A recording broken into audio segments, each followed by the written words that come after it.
Welcome to BRK health. This is స్వీయ వర్మ. ఈరోజు మనతో పాటు స్టూడియోలో ఉన్నారు డాక్టర్ భరద్వాజ్ గారు, హోమియోపతి డాక్టర్. నమస్కారం డాక్టర్ గారు. నమస్తే అండి. ఎలా ఉన్నారు డాక్టర్ గారు? బాగున్నానండి. డాక్టర్ గారు, నేను ఇద్దరు ముగ్గురు నుంచి ఒక మాట విన్నాను. బ్లడ్ ఇచ్చిన తర్వాత మేము లావ్ అయిపోయాం, ఒబెసిటీ ఫేస్ చేస్తున్నాం అనే మాటని ఏ విధంగా చూడొచ్చు అంటారు? అది అబ్సల్యూట్లీ నాన్ సెన్స్ అండి. సో బ్లడ్ తీసినంత మాత్రాన లావ్ అయ్యే ఛాన్సే లేదు. 1% కూడా సైంటిఫిక్ ప్రూఫ్ కానీ దాంట్లో సైంటిఫిక్ ఏమీ లేదు. కాకపోతే నేను చూసిన దాంట్లో ఏంటంటే చాలామంది ఏం చేస్తారంటే బ్లడ్ ఇచ్చిన వెంటనే అరే మా బాడీలో బ్లడ్ తగ్గిపోయిందని చెప్పి రోజు జ్యూసులు తాగుతారు. రైట్, పొద్దున ఒక జ్యూసు, మధ్యాహ్నం ఒక జ్యూసు, రాత్రి ఒక జ్యూసు. పొద్దున జ్యూస్లో కేజీ చక్కెర వేసుకుంటారు, మధ్యాహ్నం జ్యూస్లో ఒక కేజీ చక్కెర వేసుకుంటారు, రాత్రి జ్యూస్లో కేజీ చక్కెర వేసుకుంటారు. రైట్, ఎప్పుడైతే చక్కెర వేసుకుంటారో డెఫినెట్లీ మీరు ఇంత చక్కెర తింటే ఎవ్రీ 2 డేస్కి కేజీ పెరుగుతారు. అంటే ఎటువంటి నిజము లేదు. బ్లడ్ డొనేషన్ అనే దాంట్లో ఎటువంటి సైడ్ ఎఫెక్ట్ లేదు. మీకు నార్మల్గా ఉన్నప్పుడు మీ బ్లడ్ అరౌండ్ 12 పైన ఉంటే మీరు బ్లడ్ డొనేషన్ అనేది చేయొచ్చు. లావ్ అయ్యే ఛాన్సే లేదు. దానికి ఎటువంటి సైంటిఫిక్ ప్రూఫ్ లేదు. లేదు డాక్టర్ గారు, నేను చూసాను ఇద్దరు ముగ్గురిని, మా వాళ్ళలోనే చూసాను. ముందు చాలా సన్నగా ఉన్నారు, బ్లడ్ ఇచ్చిన తర్వాత చాలా లావ్ అయిపోయారు. Maybe that is a coincidence అంతే. సో వేరే ఏమైనా ప్రాబ్లం ఉండొచ్చు.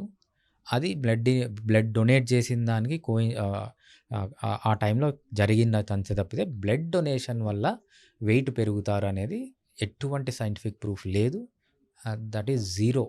ఓకే డాక్టర్ గారు, లావ్ అయిపోయింది, పక్కన పెట్టేద్దాం. ఇప్పుడు బ్లడ్ ఎక్కించుకున్నప్పుడు కొంతమందికి అలర్జిటిక్ రియాక్షన్స్ వస్తూ ఉంటాయి. అలా వచ్చినప్పుడు మరి బ్లడ్ ఎక్కించేది స్టాప్ చేసేసేయాలంటారా? డెఫినెట్గా అండి. మనం ఏదన్నా ఒక పని చేస్తున్నాం మెడికల్ ఫీల్డ్లో అంటే ఒక సింపుల్ సెంటెన్స్ గుర్తుపెట్టు, రిస్క్ బెనిఫిట్ రేషియో. ఈ ఇంటర్వెన్షన్ చేస్తే మేబీ ఒక డ్రగ్ కానీ, ఒక డివైస్ కానీ, ఒక ప్రొసీజర్ కానీ, ఒక సర్జికల్ టెక్నిక్ కానీ, ఒక పేషెంట్కి ప్రాబ్లం వచ్చింది. రైట్, ఆ పేషెంట్ ప్రాబ్లం వస్తే మనం ఏం చేస్తాము, ఈ పేషెంట్కి నేను ఈ మెడిసిన్ ఇచ్చిన, డ్రగ్, ఈ డివైస్ పెట్టిన, ఒక surgical procedure, drug device procedure అంటాను, చేస్తే పేషెంట్కి బెనిఫిటా హార్మ్? బెనిఫిట్ ఎక్కువ ఉంది, హార్మ్ తక్కువ ఉంది అంటే will go head. Simple example, for example ఏంటి, ఫీవర్ వచ్చింది. ఫీవర్ వచ్చినప్పుడు నేను ఒక డ్రగ్ ఇస్తాను, ఫీవర్ తగ్గిపోతుంది, కాకపోతే మీ జుట్టంతా రాలిపోతుంది అంటే ఎవరైనా తీసుకుంటారా? తీసుకోరు. రైట్.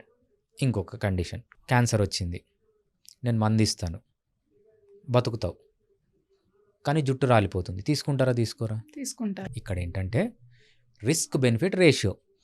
ఆ పర్టికులర్ కండిషన్లో నీకు బ్లడ్ బాగా తగ్గిపోయింది కాబట్టి ఆ కండిషన్లో నీకు బ్లడ్ ఇస్తే దానివల్ల వచ్చే కొంచెం సైడ్ ఎఫెక్ట్స్ ఓకే, దాంట్లో ఏం ప్రాబ్లం లేదు.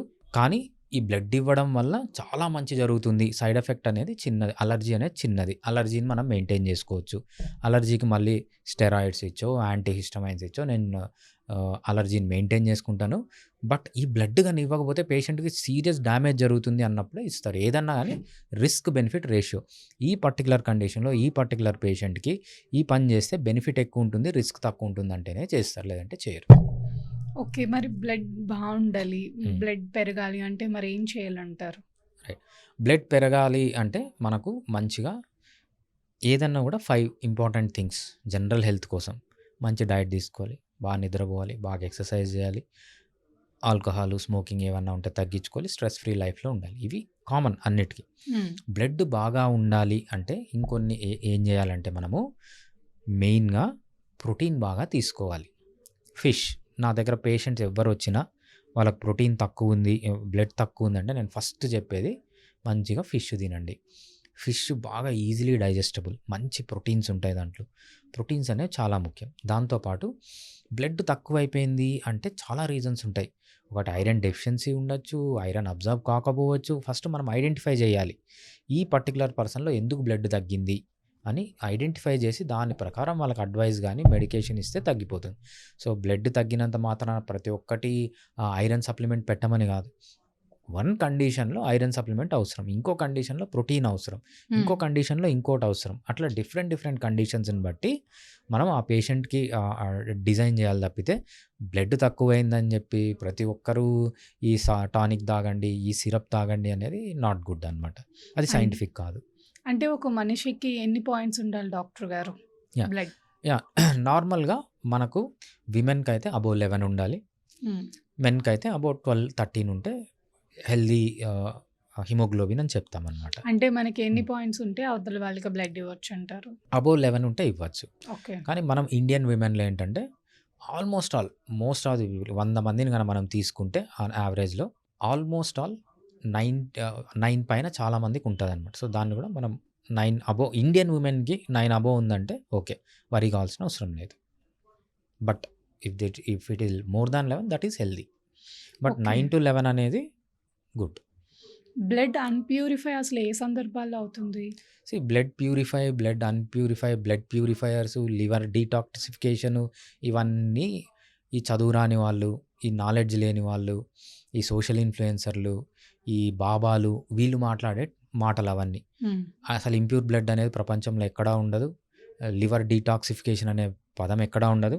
సో, మీరేదన్నా చేయడం వల్ల బ్లడ్‌లో అనేది ప్రాబ్లమ్ అనేది ఉండదనమాట. సో, మీకు బ్లడ్‌లో ఏమవుతుంది మేబీ కొన్ని అమైనో యాసిడ్స్ లేకపోవచ్చు, లేకపోతే కొన్ని కావాల్సిన మినరల్స్, విటమిన్స్ ఏవైతే అవి లేకపోవచ్చు తప్పితే హార్మ్‌ఫుల్ కెమికల్స్ పోయి మీ బ్లడ్‌లో ఉండడము, దాన్ని డీటాక్సిఫై చేయడం ఇదంతా నాన్ అంటే సైంటిఫిక్. డాక్టర్ గారు యాహ్! బ్లడ్‌లో ఇన్ఫెక్షన్ వచ్చింది అంటూ ఉంటారు హ్మ్. కదా మరి? Blood infection is different. హ్మ్. బ్లడ్ ఇన్ఫెక్షన్ అంటే ఏంటి? బ్లడ్‌లో మీకు మెయిన్‌గా బాక్టీరియా ఏదన్నా ఉండడం, వైరస్ ఏదన్నా ఉండడం. దీన్ని ఓకే. బ్లడ్ ఇన్ఫెక్షన్ అంటాం. Blood infection is different. హ్మ్. బ్లడ్ డీటాక్సిఫికేషన్ అని మనోళ్ళు సిరప్స్ అవి వాడుతుంటారు అవును. చూసారా? ఏ ఆయుర్వేదిక్ బ్రాండ్ చూసినా బ్లడ్ డీటాక్సిఫికేషన్ చాలామందొస్తారు సార్. మాకు బ్లడ్ డీటాక్సిఫికేషన్ చేయండి, లివర్ డీటాక్సిఫికేషన్ చేయండి. అవన్నీ నాన్ సైంటిఫిక్ వర్డ్స్. అవన్నీ మెడికల్ ఫీల్డ్ గురించి ఎటువంటి నాలెడ్జు లేని వాళ్ళు యూజ్ చేసే పదాలవన్నీ. ఓకే. అంటే ఇప్పుడు ప్యూరిఫై అనేది ఉండదు ఇంక no. Blood. No. No. Yeah! మరి ఎందుకు ఈ పదాన్ని ఎక్కువగా యూజ్ చేస్తూ ఉంటారు? నాలెడ్జ్ లేని వాళ్ళు. హ్మ్. మనము మొన్న ఒక స్వామి నిత్యానంద అని ఒకాయన ఉంటాడు. హ్మ్. చూసారా? వాళ్ళ శిష్యురాలిది ఒక వీడియో వచ్చింది. ఆమె ఏం చెప్తుందంటే ఆ వీడియోలో, మేమొక యోగా టెక్నిక్ కనుక్కున్నాము. ఆ యోగాలో నేనిట్లా కూర్చొని, మీరు గన నా ముందు నిలబడితే, మీ బాడీని నేను మొత్తం స్కాన్ చేసేస్తాను. మీ బాడీలో ఏం ప్రాబ్లమ్ ఉందో నాకు తెలిసిపోతుంది. అంత యోగా టెక్నిక్‌లున్నాయి మా దగ్గర అని చెప్తుంది. ఏదో ఇంట్రెస్ట్ వచ్చి చూస్తే, ఆమె చెప్పేదేంటంటే, ఒక్కసారి నేను స్కాన్ చేస్తానే హీట్ ఎక్కడుంది, కోల్డ్ ఎక్కడుంది తెలిసిపోతుంది. అదంట స్కానింగ్ ఆమె చేసింది. సో, దానికి ఏది సైంటిఫిక్ నాలెడ్జ్ గానీ, సైంటిఫిక్ బేసిస్ గానీ ఏం లేదనమాట. సో, ఇట్లాంటి వాళ్ళు చాలామందున్నారు మనకు. సోషల్ ఇన్‌ఫ్లుయెన్సర్స్ అని, బాబాలని జెప్పి రైట్? అంటే సో, ఎదుటి వాళ్ళ కొంతమంది నమ్మకాలతో ఆడుకోవటం ఆ! కాకపోతే ఏంటిది? కొంతమంది బాబాలేం జేస్తారంటే, కోవిడ్ వచ్చిన 1 వీక్‌కే మేము కోవిడ్‌కి మందు కనిపెట్టినామని జెప్తున్నారు. ఒక కోవిడ్‌కి మందు కనిపెట్టాలంటే ప్రీ క్లినికల్ రీసెర్చ్ జరగాలి. ప్రీ క్లినికల్ రీసెర్చ్ అంటే in vitro, in vivo, in silico అంటాం. ఇవన్నీ దాటొచ్చిన తర్వాత ఫేజ్ 1 క్లినికల్ ట్రయల్స్‌లోకి రావాలి. ఫేజ్ 2లోకి రావాలి. ఫేజ్ 3లోకి రావాలి. ఫేజ్ 3లోకి వచ్చిన తర్వాత రిలీజ్ చేసేదాన్ని సైంటిఫిక్ రీసెర్చ్ అది ప్రూఫ్ అంటాం తప్పితే, నీకు కోవిడ్ వచ్చిన మూడో రోజుకో, నాలుగో రోజుకో నేను కోవిడ్‌కి మందు కనిపెట్టినా అని ఒక బాబా చేస్తే తీసుకుపోయి లోపలేసినారు ఆయన.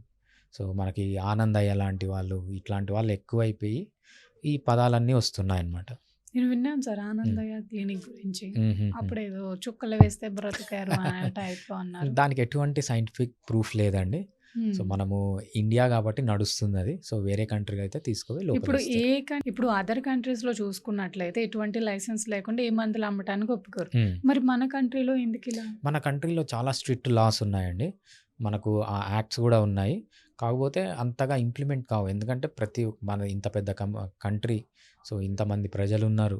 మనకన్నీ కల్చర్ ఉంది. సో, అది డిఫరెంట్ కంట్రీస్‌లో డిఫరెంట్‌గా ఉంటుంది కాబట్టి మన కంట్రీలో గూడా ఉంది. కాకపోతే అంత స్ట్రిక్ట్‌గా ఇంకా ఇంప్లిమెంట్ కావట్లేదు. హ్మ్.